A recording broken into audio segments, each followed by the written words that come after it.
नमस्कार। गायत्री ज्योतिष केंद्र में आप सभी लोगों का स्वागत है। आप लोगों के लिए हमेशा ही ज्योतिष शास्त्र से जुड़ी महत्वपूर्ण जानकारी के एपिसोड हम समय समय पर प्रसारित करते रहते हैं। ज्योतिष शास्त्र से जुड़ी हुई हर प्रकार की जानकारी हम आप लोगों के लिए लेकर आते हैं। जानकारी ऐसी कि जिस पर यदि आप अमल करते हैं तो उसका प्रतिफल आप अवश्य ही देखते हैं। आज भी हम आप लोगों के लिए ज्योतिष शास्त्र से जुड़ी हुई अत्यंत महत्वपूर्ण जानकारी लेकर आए हैं। जानकारी है विद्या, बुद्धि, विवेक के ग्रह, वाणी के ग्रह यानी कि बुध ग्रह से संबंधित। यानी कि आज हम आप लोगों को बुध ग्रह के यंत्र निर्माण की विधि बताएंगे और किस तरीके से इसे धारण किया जाता है और इसका क्या क्या फल हमें प्राप्त हो सकता है और किन किन दोषों का यह शमन करता है, इसके बारे में संक्षिप्त तौर पर हम आपको जानकारी देंगे। बुध ग्रह के बारे में लगभग लगभग जो ज्योतिष शास्त्र को जानता है, जो अपने ग्रहों के बारे में थोड़ी बहुत भी जानकारी रखता है तो वो जानता है बुध एक नपुंसक ग्रह है। जिस ग्रह के साथ जाते हैं वैसा ही फल देते हैं। बुध ग्रह की शुभ स्थिति व्यक्ति को एक अच्छी बुद्धि देती है, अच्छा विवेक देती है और संतान से हर्ष देती है। संतान से संबंधित कभी जिंदगी में जीवन में कोई चिंता नहीं रहती है और जीवन में विशेष तौर पर व्यापारी यदि व्यक्ति है तो व्यापार में कभी नुकसान नहीं हो सकता। बुध ग्रह की शुभ स्थिति शेयर मार्केट, ट्रेडिंग, सट्टा मार्केट आदि में भी व्यक्ति को लाभ पहुंचाती है। जंगल से संबंधित, लकड़ी से संबंधित कार्यों में यह बहुत बुध ग्रह की स्थिति, शुभ स्थिति बहुत अच्छी मानी जाती है। इनसे लाभकारी यह मानी जाती है। विशेष तौर पर बुध ग्रह जनित अगर शुभ स्थितियां बुध ग्रह होते हैं तो व्यक्ति फर्नीचर आदि का कार्य में भी काफी आगे तक जाता है, काफी पैसा कमाता है। इसके साथ साथ ही बुध ग्रह जनित बुध शुभ स्थिति में हो तो व्यक्ति ट्रेडिंग, शेयर मार्केट, सट्टा मार्केट आदि से भी बेहिसाब पैसा कमाता है। व्यापार में लाभ कि कोई भी व्यापार करेगा तो लाभ उसको रहेगा ही रहेगा, बुध ग्रह यदि शुभ स्थिति में। वहीं बुध ग्रह की अशुभ स्थिति वाणी में व्यक्ति के दोष उत्पन्न कर देती है। शुभ स्थिति जहां व्यक्ति को की वाणी में मिठास उत्पन्न करती है, लोगों को उसकी अपनी ओर सम्मोहित करती है, खींचती है, तो वही बुध ग्रह की अशुभ स्थिति वाणी से व्यक्ति को लोगों से काटती है। व्यक्ति उसके पास जाना पसंद नहीं करता, यानी कि वाक्पटुता नहीं रहती है। दूसरा बुद्धिहीनता, बुद्धि भ्रम, हमेशा मतलब कंफ्यूज रहेगा व्यक्ति, हमेशा जो भी बुद्धि कार्य करेगी तो उल्टे कार्य करेगी, हमेशा कार्य निष्फल रहेंगे या उल्टे ही कार्य होंगे। तीसरा त्वचा संबंधित रोग, बुध ग्रह की खराब स्थिति से त्वचा संबंधित रोग, संतान से कष्ट, संतानहीनता, या तो संतान होगी नहीं या फिर संतान से संबंधित समय कष्ट बना रहेगा किसी न किसी प्रकार का। बुध ग्रह की शुभ स्थिति जहां हमारे हमें अनेकों मित्र हमें देती है, मित्रों का एक बहुत अच्छा सपोर्ट रहता है। वहीं अशुभ स्थिति हमें मित्रों से बहुत दूर रखती है। बुरे वक्त में हमारे साथ बहुत गिने चुने लोग ही मिलते हैं। तो हमेशा बुध ग्रह को अपने अनुकूल बनाए रखना चाहिए। बुध ग्रह की एक विशेषता यह भी है कि जिस ग्रह के साथ जाता है उसका फल भी वह देता है, उसका जैसा ही फल देना वह शुरू कर देता है। यानी शुभ स्थिति में होगा तो उससे हमें शुभ फल भी वह प्राप्त करवा सकता है, या तो फिर कुंडली की स्थिति के अनुसार किसी निर्णय पे पहुंचा जा सकता है। तो आज हम बात करेंगे कि जब बुध ग्रह का कोई भी उपाय कार्य नहीं कर रहा हो और हमें लाइफ टाइम उपाय चाहिए, तो उसके लिए लाइफ टाइम उपाय में यही है कि बुध ग्रह का यंत्र धारण कर लिया जाए। अगर आप रत्न धारण आदि नहीं कर रहे हैं तो यंत्र उससे भी ज्यादा पावरफुल होता है, लेकिन बशर्ते कि वह सही तरीके से सिद्ध किया गया हो और सही तरीके से बनाया गया हो। तो हम आपको बताएंगे कि कब बने, इसको कैसे बनाया जाता है, यानी कि किस दिन आप इसको बनाएंगे। लेकिन उससे पहले हम इसका यंत्र किस तरीके का होता है इसके बारे में चर्चा कर लेते हैं। बुध ग्रह का यंत्र आपके सामने है, बुध यंत्र। आपको बुध यंत्र लिखने की जरूरत नहीं है, बस एक खांचा बना लेना है। अब ये कैसे किस में बनाएंगे तो अभी हम आपको बताएंगे। भोजपत्र में बनेगा। इस तरीके से त्रिभुज बना लेना है और इस तरीके से बॉक्स बना लेना है। अब इस बॉक्स को थोड़ा आगे बढ़ा लेना है इस तरीके से, जैसा इस आपको चित्र में दिखाई दे रहा है। आप इसका स्क्रीनशॉट लेके बढ़िया तरीके से जूम करके देख सकते हैं। कुछ फिर इस तरीके से ये यहाँ पर को हमने ये दिए है, इसके किनारे से ये बॉक्स जैसे छोटे छोटे, ये क्योंकि बुध यंत्र में बने हुए हैं तो इस तरीके से ये यंत्र बना हुआ है। अब इस यंत्र के बाद आप वहां पर को जब यंत्र बना रहे हैं तो उसके नीचे पे 3 बार या 1 बार जगह को देखते हुए ओम ब्रांग ब्रींग ब्रौंग सह बुधाय नमः इस मंत्र को भी लिखना है। ओम ब्रांग, ये ब्रौ है, ब्रा है, इसमें ये रॉ की मात्रा है, ऊपर अर्धचंद्राकार है। ऐसे ही ब्रींग है, ये ऊपर पे बिंदु है। ये ब्रौंग, 2 मात्राएं हैं इसमें और एक छोटा सा बिंदु है यहाँ पर को। सह बुधाये, बुधाय नहीं, क्योंकि यंत्र में बुधाये लिखा गया है, तो बुधाये, ये मैं एक मात्रा एक ही आ जाएगी, नमः। तो इस तरीके से इस मंत्र को उसके नीचे पे 3 बार लिख लेना है। अब यहाँ पर को जो अंक है इसके भीतर, ये आपके हिंदी देवनागरी लिपि, जिसे हम हिंदी अंक भी कहते हैं, देवनागरी लिपि के, ये पहला अंक है 9, इस तरीके से बनाया गया है। 9 है यानी कि अंग्रेजी का 9, ये 4 है यानी कि अंग्रेजी का 4, ये 11 है अंग्रेजी का 11 यानी कि 1 1 1 1। इसी तरीके से ये 10 है 10 1 0, ये इस तरीके से ये 8 है यानी कि अंग्रेजी का 8 हो गया। ये 6 यानी कि ये 6 है अंग्रेजी का 6। ये 5 है देवनागरी लिपि यानी हिंदी का, तो ये इस तरीके से बनाया गया है यंत्र में, तो ये 5 यानी कि 5। ये 12 यानी कि 12 1 2 12 है ये 12। ये 7 यानी कि 7। तो आपको इस तरीके से यंत्र निर्माण कर लेना है। अब आपको करना क्या है, किस तरीके से आप किसमें बनाएंगे। आपने एक भोजपत्र मार्केट से ले लेना है और अष्टगंध आपने मार्केट से ले लेना है। इसके अलावा आपने अनार या चमेली की आप कलम इसमें इस्तेमाल होती है, यानी कि मार्केट से भोजपत्र का एक पन्ना ले लिया, 20-25 रुपए का मिल जाता है। इसके अतिरिक्त आपने दूसरा अष्टगंध मार्केट में उपलब्ध हो जाता है, अष्टगंध ले लिया। तीसरा कहीं से अनार की लकड़ी, आप अनार के पेड़ की एक लकड़ी, अनार जिससे कि आप उसकी कलम बना सकते हैं, उसको चाकू आदि से बिल्कुल नुकीला करते हुए, या चमेली का जो पेड़ होता है उसकी लकड़ी भी। देखिए, 9 ग्रह यंत्रों में सिर्फ बुध ग्रह के लिए ही अनार की कलम के अलावा चमेली की कलम बताया गया है, वरना सबके लिए अनार की ये कलम ही बताया गया है। तो ये सिर्फ बुध ग्रह के लिए कि अनार की कलम के अलावा भी आप चमेली की कलम इस्तेमाल कर सकते हैं। अब आपने इन सब चीजों को ले लेना है।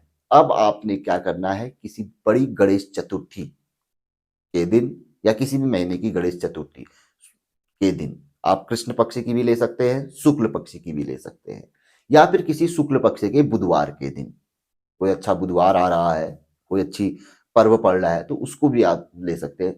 तो उस दिन प्रातः काल आपने इस यंत्र का निर्माण करना है।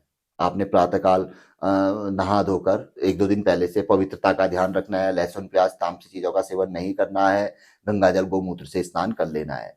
अब बुधवार की प्रातःकाल आपने उठकर इस उठना है, नहाना धोना है गंगा जल गोमूत्र आदि से, अपने मंदिर पे कंबल, काला कंबल होना चाहिए, ऊनी जो काला कंबल है, अन्यथा उसके कुशा जरूर होनी चाहिए। अगर काला कंबल नहीं है तो कोई भी आपका जो आसन है उसके नीचे पे आप कुशा डाल दीजिए, उसमें बैठकर भगवान गणेश जी की मूर्ति आप सामने रखिए।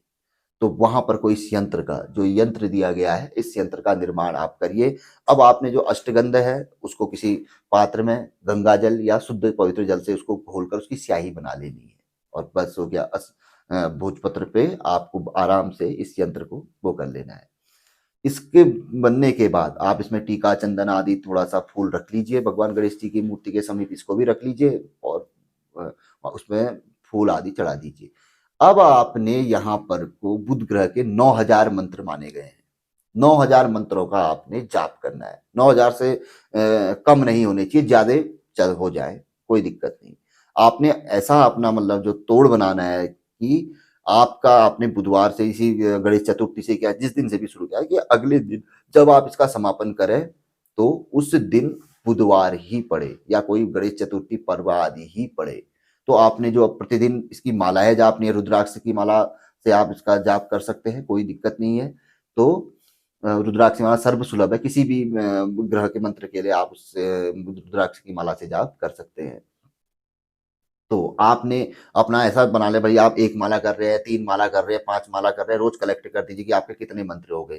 ठीक इस तरीके से बनाइए कि बुधवार या गणेश चतुर्थी आदि के दिन आपके उस दिन मतलब माला समाप्त हो जाए। उस दिन के लिए आप सिर्फ 1 माला शेष रखिए, ताकि उस दिन आपको यंत्र को बनाना भी पड़ता है और उसको उसमें समय लगता है। तो उस दिन आपने अंतिम दिन जब बुधवार आएगा तो उस दिन आपने 1 माला अपनी जापी। अब आपने इसको क्या करना है, और प्रतिदिन इस पे फूल आपने फूल पे थोड़ा टीका चंदन आदि लगाकर फूल इस पे अर्पित कर देना है और इसके समीप एक अगरबत्ती अवश्य ही जलाए।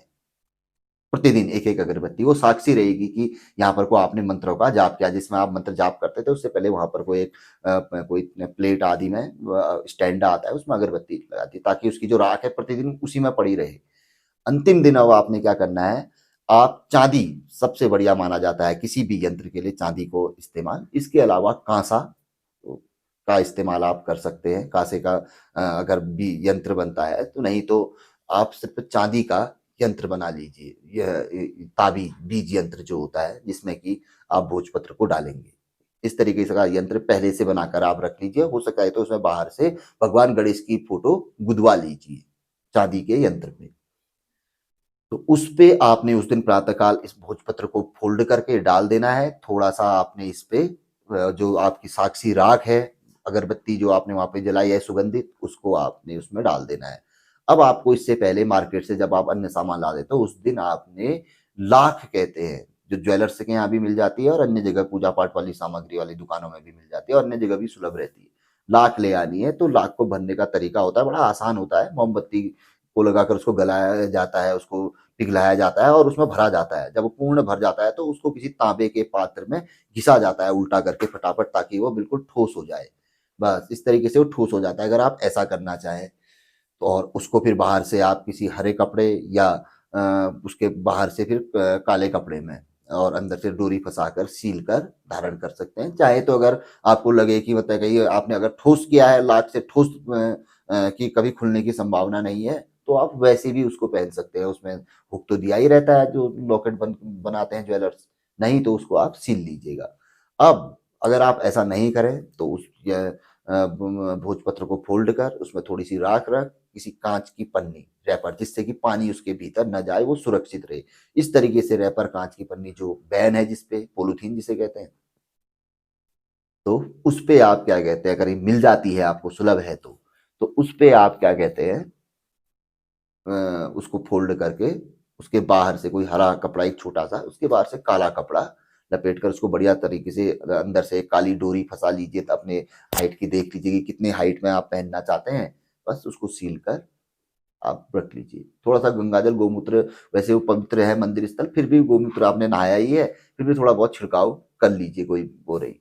अब आपने अब क्या करना है, अगर दिन में आप कहीं पे भगवान श्री गणेश के मंदिर या भगवान श्री हरि विष्णु के मंदिर पे आप जा रहे हैं, विशेष तौर पर भगवान गणेश के मंदिर, तो दिन में आप इसको धारण कर लीजिए। वो आप मंदिर पे ले जाकर, यंत्र निर्माण आपका जब हो गया है तो उसको रहने दीजिए, दिन में सीधे जाइए बिना भोजन किए हुए। अन्यथा आप इस दिन थोड़ा फल फ्रूट आदि ले लीजिए। शाम तक अगर नमक रहित भोजन कुछ ना करें तो ज्यादा बेहतर है ना। शाम के समय अगर मंदिर आदि कहीं नहीं जा रहे हैं तो फिर शाम के समय जब सूर्य अस्त हो जाता है उसके पश्चात आप इसे धारण कर लीजिए। थोड़ा भगवान गणेश का ध्यान, थोड़ा बुद्ध ग्रह का ध्यान करते हुए, यानी कि साय के समय जिसमें पे आप अपने मंदिर पे बैठते हैं तो उस समय पे आप इसको धारण कर लीजिए। प्रातःकाल इसलिए नहीं कि दिन में गणेश जी के मंदिर, साय का समय बुद्ध के लिए उपयुक्त माना जाता है। तभी हम कहते हैं कि जब किन्नर आदि को दान करें तो शाम के समय पे करें। तो शाम के समय पे इसको धारण कर लीजिए, क्योंकि लाइफ टाइम के लिए धारण करना है, तब तक अपने मंदिर पे रख लीजिए इसको ना। अब आपके कहने नहीं रहा जाता है तो भोजन भी करते हैं तो कर लीजिए, अन्यथा फल फ्रूट आदि कुछ लेकर इस दिन आप उपवास रख सकते हैं, क्योंकि बड़ा दिन है आपके लिए, धारण करने वाला दिन है। तो बहुत अच्छी जानकारी थी। देखो अब हमारे पास संसाधन कुछ ऐसे ही हैं कि हम भगवान ने चाहा तो उन्नति होगी, तो आगे को बढ़ेंगे, तो आपके लिए डिजिटल तौर पे भी हम ये चीजें लेकर आएंगे। लेकिन फिलहाल अभी हम हस्त लिखित ही आपके लिए लेके आते हैं, क्योंकि हमारा कार्य लगभग लगभग हस्तलिखित ही ज्यादा रहता है। 50-60% हम बस जन्म पत्रिका बनाते हैं, हाथ की लिखी हुई बनाते हैं, लंबे कागज स्वयं चिपकाते हैं और पूरा उसमें हाथ का लिखा हुआ होता है, कोई टाइप नहीं, कोई छपा छुपा कुछ नहीं, लंबी पत्रिकाएं बनती है। छोटे बच्चों के जब नामकरण के समय पे जब पैदा होते हैं, नामकरण होता है, जो चिन्ह आदि बनते हैं, छोटी पत्री बनती है, वो भी हमारे हाथ का बनता है। तो लगभग लगभग हमारा लगभग कार्य है। तो कहीं पर कोई चीजें आपकी समझ में नहीं आती है तो नीचे हमारे नंबर दिए रहते हैं, आप हमसे डायरेक्ट संपर्क कर सकते हैं। और ये जानकारी बहुत अच्छी थी। इससे संबंधित अगर किसी भी प्रकार की कोई जानकारी आपको समझ में नहीं आई, कोई मिस्टेक आपको लग रही हो, तो आप हमें सीधे हमसे संपर्क कर सकते हैं, हम आपको जानकारी उपलब्ध करा देंगे। तो जानकारी पसंद आए तो जरूर आगे बढ़ाकर शेयर कर सकते हैं। नए लोगों से हमेशा आग्रह रहता है गायत्री ज्योतिष केंद्र के साथ जुड़े, चैनल को सब्सक्राइब करें, बेल आइकन दबाएं। बहुत अच्छी जानकारी रहती है, कहीं ना कहीं कभी ना कभी काम ही ज्योतिष की जानकारी आती है। तो मिलेंगे ऐसी किसी बहुत अच्छी जानकारी के एपिसोड के साथ अगले वीडियो में। तब तक के लिए नमस्कार, जय श्री राम, जय श्री कृष्णा, ओम नमः शिवाय।